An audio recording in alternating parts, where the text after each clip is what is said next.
Jack the Ripper, the mysterious serial killer whose identity has long remained a mystery. That is. Until now. Yeah. DNA from a shawl recovered at the scene of one of his crimes has incredibly found a 100% match. In 1888, a witness stood face to face with the man who killed Catherine Eddowes. He knew what he saw. The police knew what he saw, but he refused to testify. The reason stayed hidden for over a century. It wasn't fear, it wasn't money. It was something far more complicated. Senior officers later wrote that they knew exactly who Jack the Ripper was. They named him in private memos. They tracked him to an asylum. And then they let the case stay open forever. What really happened in that identification room, and why did the witness walk away? The real story would shock you. The killings began quietly and without warning on Friday, August 31st, 1888, in the early hours when London was still asleep. At about 3:40 a.m., a cart driver named Charles Cross noticed a shape lying in Bucks Row, now called Durward Street. When he moved closer, he realized it was the body of Mary Ann Nichols. She was 42 years old, a mother of 5, and had been turned away from a lodging house less than an hour earlier because she did not have the 4 pence needed for a bed. Her throat had been cut twice, so deep that all tissue was severed down to the vertebrae. Her abdomen had been violently attacked, with a jagged wound so severe that her bowels protruded. Even more troubling, many of these injuries were not discovered until later at the mortuary because her body had already been washed, an early sign of how limited forensic practices were at the time.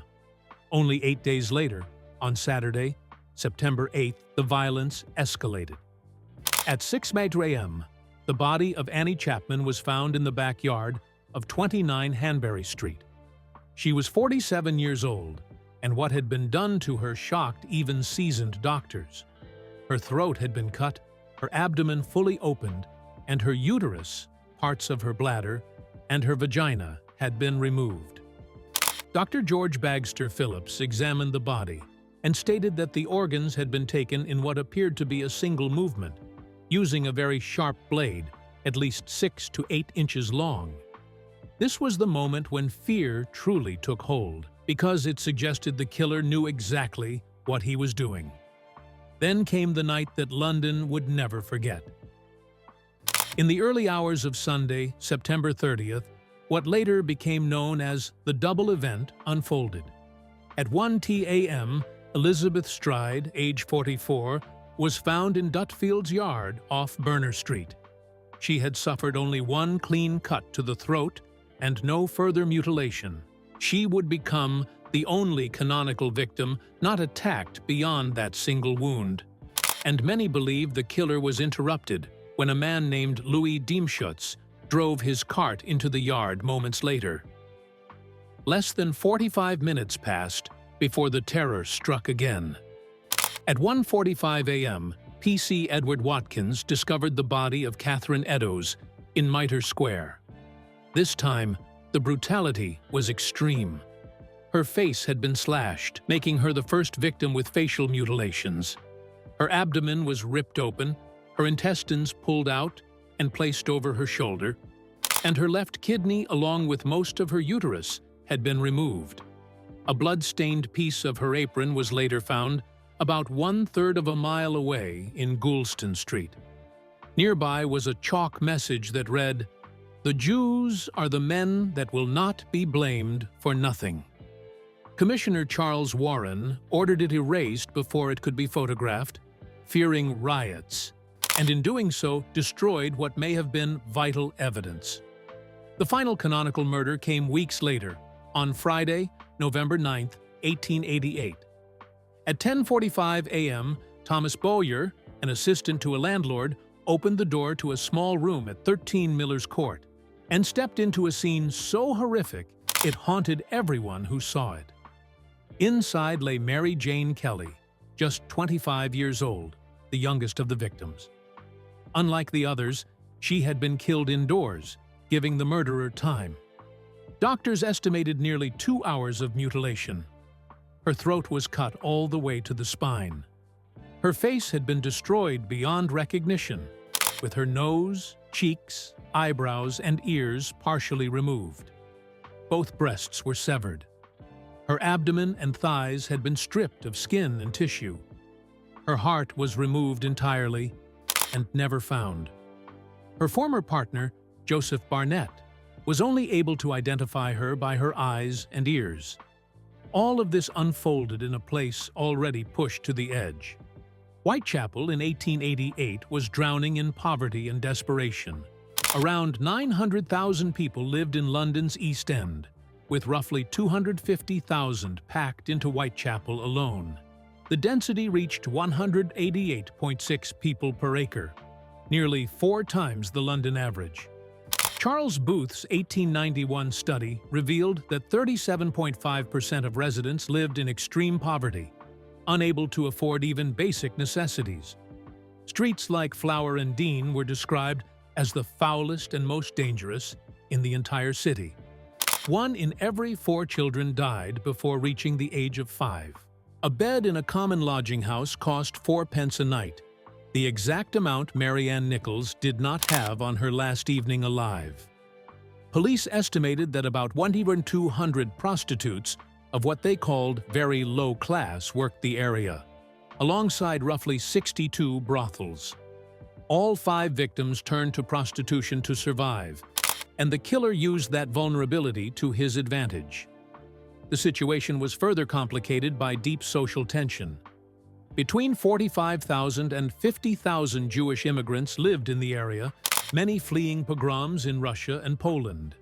Their presence created competition for work and housing, fueling resentment and suspicion. Jacob Adler, a Yiddish theater actor who lived through it, later said that he had never seen such poverty, not even in Russia or in the worst slums of New York. While fear spread through the streets, the police investigation struggled behind the scenes. Inspector Frederick George Aberline, a 14-year veteran who knew Whitechapel's twisting alleys well, led the ground effort. Yet the leadership above him was in chaos. Robert Anderson, head of the Criminal Investigation Department, left for sick leave in Switzerland on September 7th, just 1 day before Annie Chapman was killed. Superintendent Thomas Arnold went on leave on September 2nd. James Monroe resigned as CID head on the very day Mary Ann Nichols was murdered. Commissioner Sir Charles Warren, already criticized for ordering the erasure of the Goulston Street message, resigned in November 1888. Despite these problems, police poured resources into the hunt. An extra 143 plainclothes officers were deployed. More than 2,000 lodging house residents were questioned. Around 80,000 circulars were distributed across London. Still, the tools simply were not there. Fingerprinting would not be adopted until 1901. Blood typing did not exist. Outdoor crime scene photography was not standard practice. Without these methods, police could only hope to catch the killer in the act or receive a confession. Jurisdictional rivalry made things worse. Most murders fell under the Metropolitan Police, but Catherine Eddowes was killed in Mitre Square, which belonged to the City of London Police. The two forces worked separately and shared information poorly. To make matters even more frustrating for future investigators, most City of London police files related to the case were destroyed during the Blitz in World War II. The famous letters kept floating through the story of Jack the Ripper like strange little sparks, and each one pulled the police deeper into confusion. It began on 25 September 1888 with the Dear Boss letter, which reached the Central News Agency 2 days later. That letter was the first time anyone ever saw the name Jack the Ripper. The writer mocked the police, bragged about staying ahead of them, and talked about ripping women until someone finally caught him. He even teased that he might cut off a victim's ears and send them in for fun. The tone felt playful in a sick way, and the public reacted to it instantly. Reporters printed it, readers whispered about it, and the name Jack the Ripper settled into history like it had been waiting for that moment. Not long after that, on 1st October 1888, a postcard arrived. It carried the message that people later called the Saucy Jackie postcard. It mentioned a double event and hinted that one victim squealed before dying. The troubling part was that the murders it described had not yet been widely reported. For years, people wondered if this meant the writer really knew something. Then in 1931, a journalist named Fred Best supposedly admitted that he and a co-worker wrote both letters just to keep the story alive for newspaper sales. That confession placed a long shadow over everything. Still, one piece of mail kept its grip on investigators. On 16th October 1888, George Lusk, who led the Whitechapel Vigilance Committee, received a small box containing half of a preserved human kidney and a note that began with the words, "From Hell." The writer claimed he had taken the kidney from a victim and said he had fried and eaten the other half. This one felt different. It lacked the Jack the Ripper signature. It sounded rough and unpolished. Dr. Thomas Openshaw examined the kidney and concluded it came from a woman about 45 years old who had Bright's disease. Catherine Eddowes, murdered on 30 September 1888, had her left kidney removed, and her remaining one showed the same condition. That single detail kept the From Hell letter alive long after the others faded. As the letters stirred the public, the police tried to settle the case with their own private thoughts. In February 1894, Sir Melville Macnaghten wrote a memorandum outlining the suspects he believed mattered most. He created the basic framework investigators still use. His first choice was Montague John Druitt, a barrister born in 1857 whose body was later pulled from the Thames on 31 December 1888. Macnaghten believed Druitt's family suspected him. Yet he described Druitt as a 41-year-old doctor, though he was 31, and cricket records showed Druitt was in Dorset the day after the Nichols murder. Those facts weakened the case quickly. Another name in the memorandum was Aaron Kosminski, a Polish Jew living in Whitechapel. Macnaghten said Kosminski hated women, especially prostitutes, and struggled with mental illness fueled by long years of destructive habits. He believed Kosminski had violent tendencies and kept him high on the list of possibilities. The third suspect, Michael Ostrog, was described as a Russian doctor and a dangerous man, but later evidence revealed he had been locked up in France during all the murders, which removed him from the circle entirely. Even with these suspects, the case remained foggy. In 1910, Sir Robert Anderson wrote in his memoir that the police had essentially solved everything. He claimed an eyewitness had identified the murderer the moment he saw him, but refused to testify. Chief Inspector Donald Swanson wrote notes in the margin of Anderson's book naming the suspect as Kosminski. He also explained why the witness held back. The witness, likely Joseph Lawenda, was Jewish, and he did not want to be responsible for sending another Jewish man to the gallows. That moment kept the truth buried. As the decades passed, stories grew wild. One of the loudest theories claimed Queen Victoria's grandson, Prince Albert Victor, had secretly married a Catholic woman, and that Sir William Gull killed prostitutes to cover it up. Stephen Knight published this in 1976, and people loved the drama. But royal records showed the prince was never in London on any of the murder dates. He was in Yorkshire, or York, or Scotland. The main source for the story later admitted he had made it all up, and the conspiracy collapsed. Another theory arrived when novelist Patricia Cornwell argued in 2002 that the painter Walter Sickert was the murderer. She pointed to paper watermarks and DNA from letters. But even then, Sickert might have been in France during the killings, and the DNA results only matched a wide part of the population. Many experts also believed the letters she used were hoaxes anyway. One of the leading Sickert scholars, Anna Grutzner-Robbins, said clearly that there was no proof at all. So the letters survived as mysteries, the suspects drifted in and out of focus, and the wilder theories faded under real evidence. Everything stayed tangled because so many voices wanted to shape the story.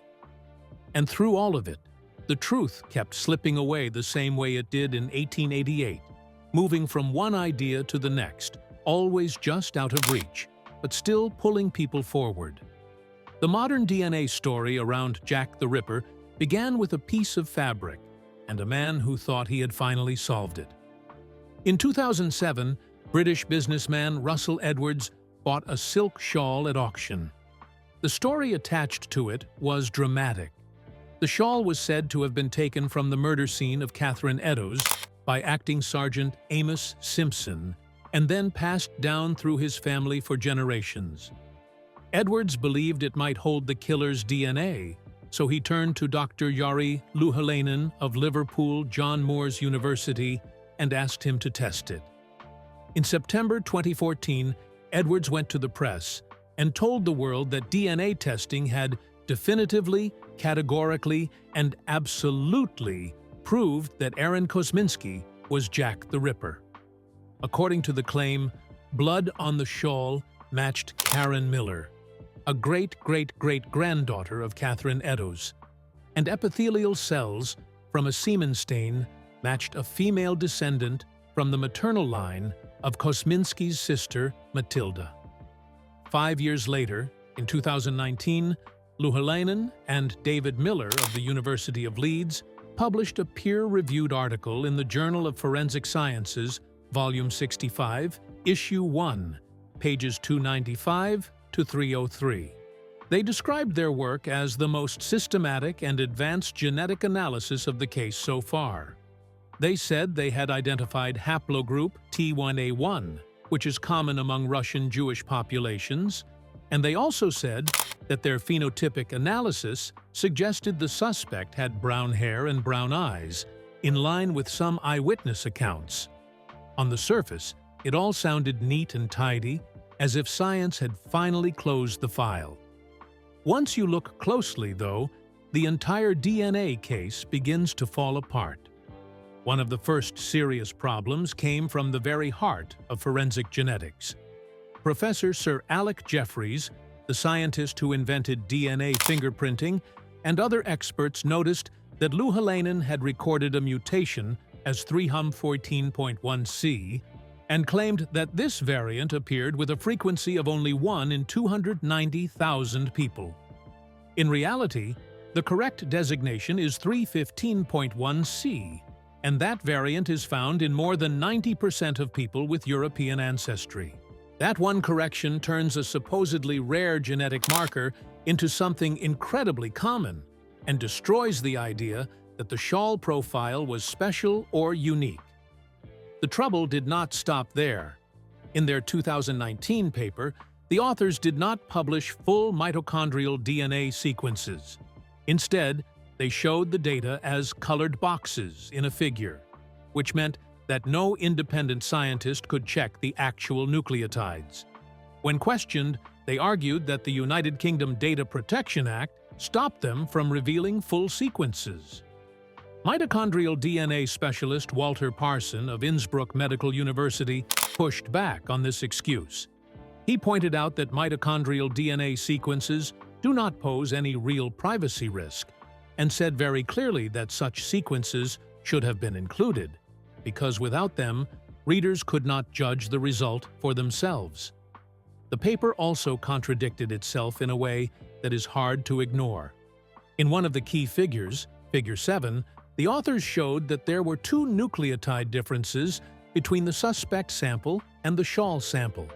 The paper itself cites SWG-DAM guidelines, which state that if there are 2 or more differences, the samples can be excluded as coming from the same source. In other words, the figure suggests exclusion, while the text claims a match. To make matters worse, when the journal editor later asked the authors to provide the original raw data, In response to external complaints, they replied that the data were no longer available because of instrument data failure and other complications. In September 2024, the Journal of Forensic Sciences issued an expression of concern about the paper, which is a serious warning sign in the academic world.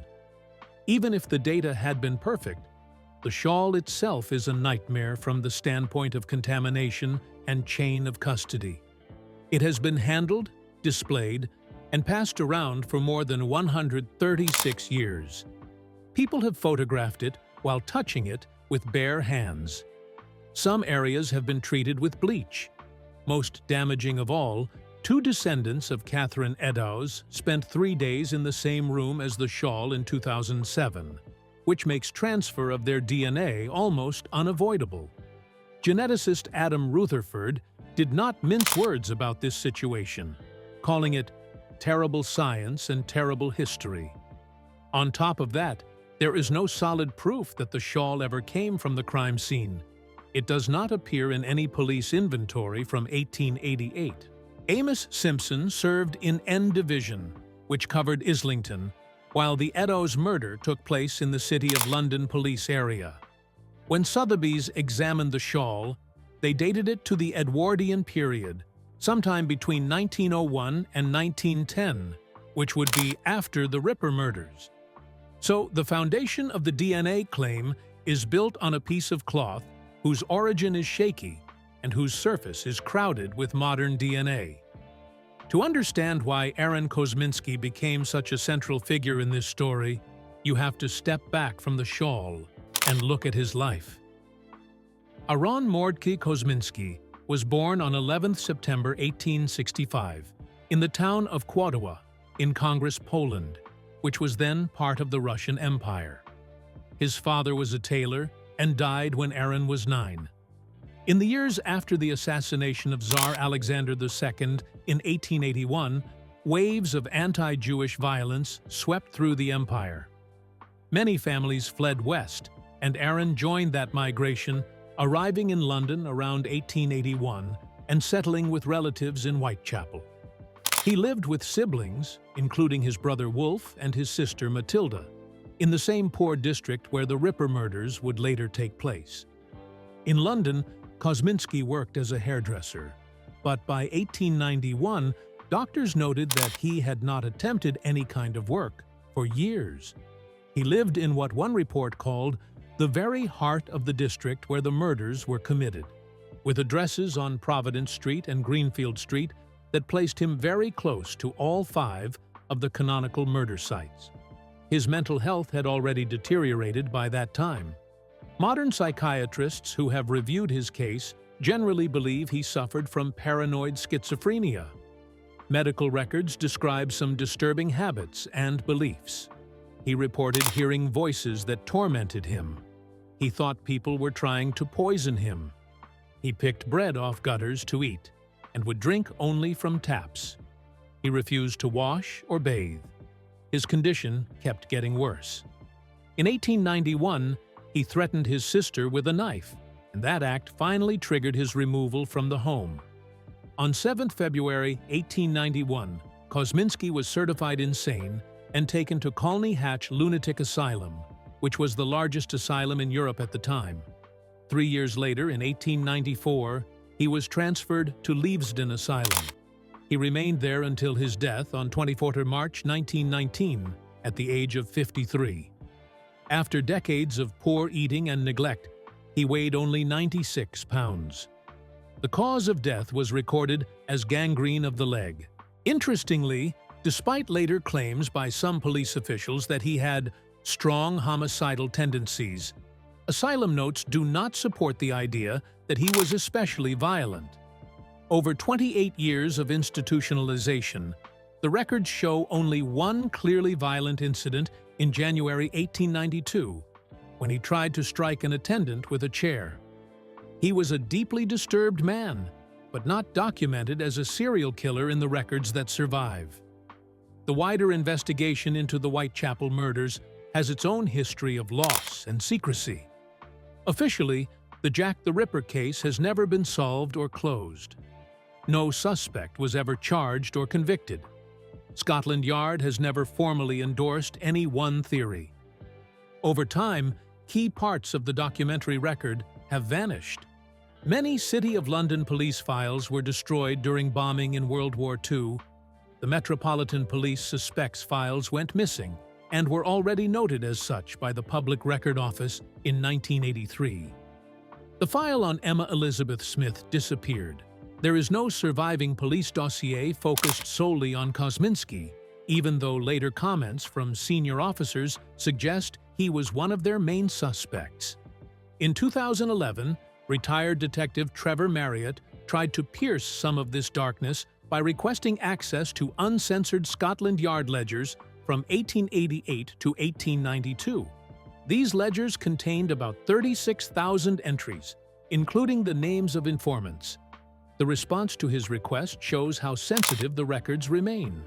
A senior officer testified behind a screen so that his identity would not be revealed.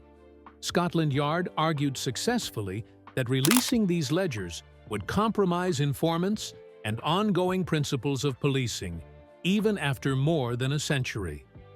The result was that the records stayed sealed, and researchers were once again pushed back from a complete view of what the police knew and when they knew it. When you put all of this together, the picture that emerges is complicated. Aaron Kosminski remains one of the more credible suspects on paper. He lived inside the murder district. He was known to the police and was flagged as a suspect by high-ranking officers at the time. There appears to have been at least one witness identification, although the witness refused to testify, which meant the case never went to court. However, once you strip away the flawed DNA claims, the evidence against him is still only circumstantial. There is no weapon that can be tied to him. There is no confession. There is no uncontested physical trace that links him directly to any of the bodies. The basic limits of mitochondrial DNA also matter here. Mitochondrial DNA can be very useful for ruling people out, because a clear mismatch can show that a suspect cannot be the source of a sample.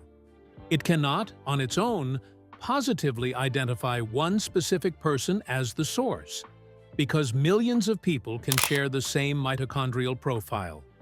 Even if the shawl were perfectly preserved and its origin were beyond doubt, a match in mitochondrial DNA could only show that Kosminski could not be excluded as the source, not that he definitely was the killer.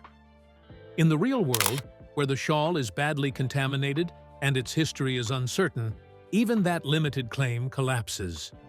The disagreement among senior officers only deepens the uncertainty.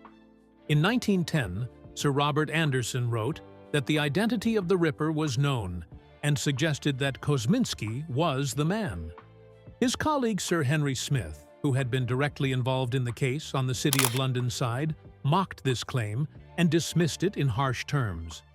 Sir Melville Macnaghten added another layer of confusion by writing that no one ever saw the Whitechapel murderer, which clashes with the idea of a firm witness identification.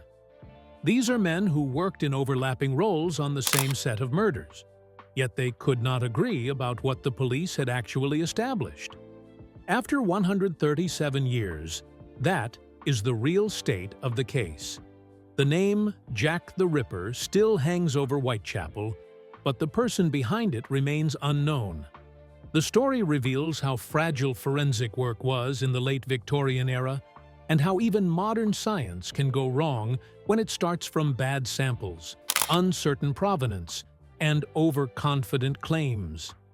It also shows how powerful the human need is to put a face and name to an unsolved horror. Russell Edwards is still pushing for a new inquest into the murder of Catherine Eddowes as of 2025, hoping to force the legal system to look again at the evidence. Yet without clean, conclusive physical proof, the Whitechapel murders are likely to remain what they have been for more than a century, a mystery that refuses to close, no matter how many times people try to end it.